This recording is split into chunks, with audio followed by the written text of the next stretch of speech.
Listen, the world is not short when it comes to bad news. Okay. You can turn on any device, anything on social, any television, any radio, read any newspaper. It comes at you constantly through our screens, through our conversations, through the circumstances that remind us daily how much is broken around us, how much is uncertain, how much is unresolved. And if you're not intentional, you are going to absorb the weight of it without realizing what is replacing in your life. It is replacing hope quietly, gradually, until hopelessness feels like it's real and hope starts to feel naive. But as believers, we must be hope filled, meaning that you carry a confident expectation in God's ability to resolve what you cannot resolve, not ignoring what is broken, but refusing to let what is broken become the final word.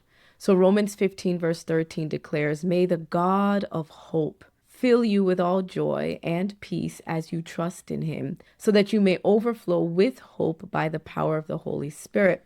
And then the psalmist says in Psalms 42, verse 11, "Why, my soul, are you downcast? Why are you so disquieted or disturbed within me? Put your hope in God, for I will yet praise him, because he's my Savior and my God." Look at what Paul calls God, the God of hope. Not necessarily the God of outcomes or the God of resolved circumstances, the God of hope itself. So, hope then is not something that you generate independently and then ask God to support it. Hope flows from the nature of who God is. And Paul says he fills you with it. The God of hope fills you with hope, not partially, not when your, issues and life cooperates, filled to capacity, overflowing. The same God whose nature is hope is the source filling you with it. Notice the conditions that God is working in as you trust in him. Trust is what opens the capacity for you to be filled. Anxiety has a way of constricting. Worry will occupy the space that hope was meant to fill. When your internal world is being consumed with what could go wrong all the time, then there is no room for what God says will come. And so the psalmist does something worth paying attention to. He's clearly struggling. Okay. Scripture says he is downcast. He is disturbed. He is disquieted. He is not at rest. He is not at peace.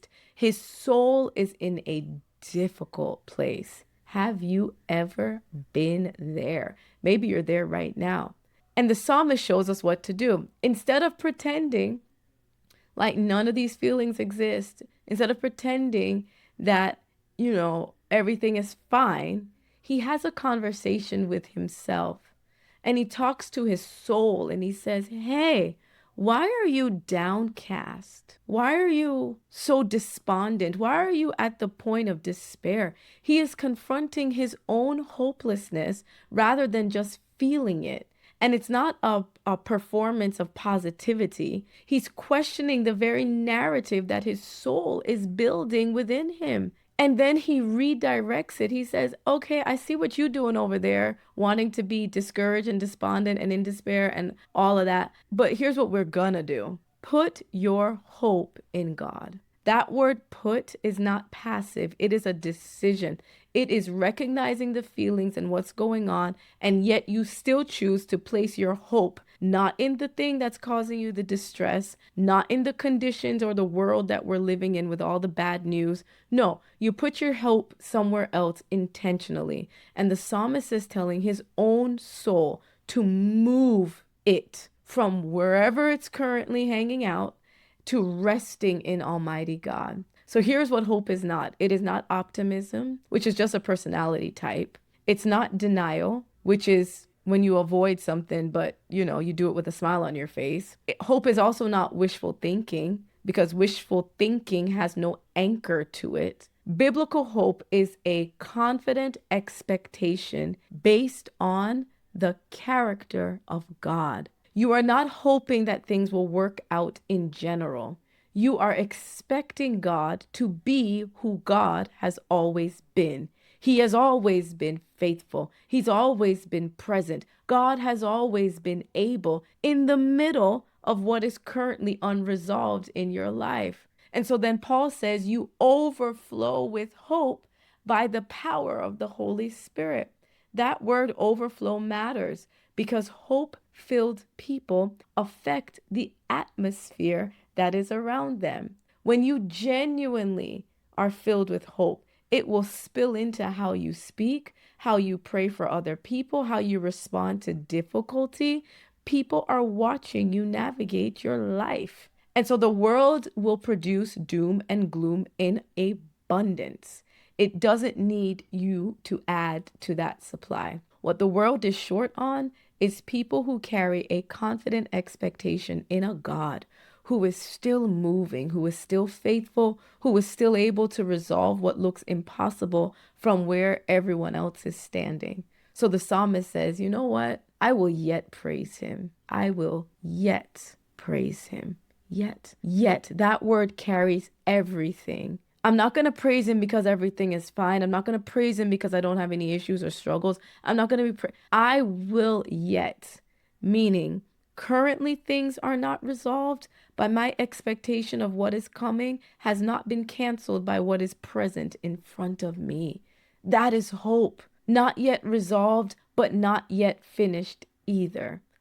So think about where you have allowed the weight of what is unresolved to quietly displace your hope, where you've been treating uncertainty as evidence that God is not moving. The volume of bad news around you has recalibrated your expectations into a downward spiral that ends today.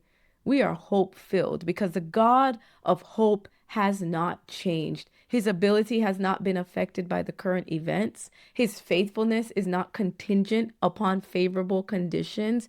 He is still filling, he is still overflowing everyone who trusts him enough to receive hope. He is the God of hope, and he wants to fill you with hope today. Father, we come before you today, and our request is very simple. God of hope, fill us until we overflow with hope. Hope that comes from your very nature, not our circumstances. Wherever we have let whatever is unresolved in our lives displace our hope and our expectation, we ask that you get us back into alignment today. And we make a choice to put our hope in you, Almighty God. Not in the outcomes, not in the conditions, in you, God of hope. Let what overflows from us then counter the hopelessness that oftentimes surrounds us. We thank you for hearing us today. In Jesus' name, amen.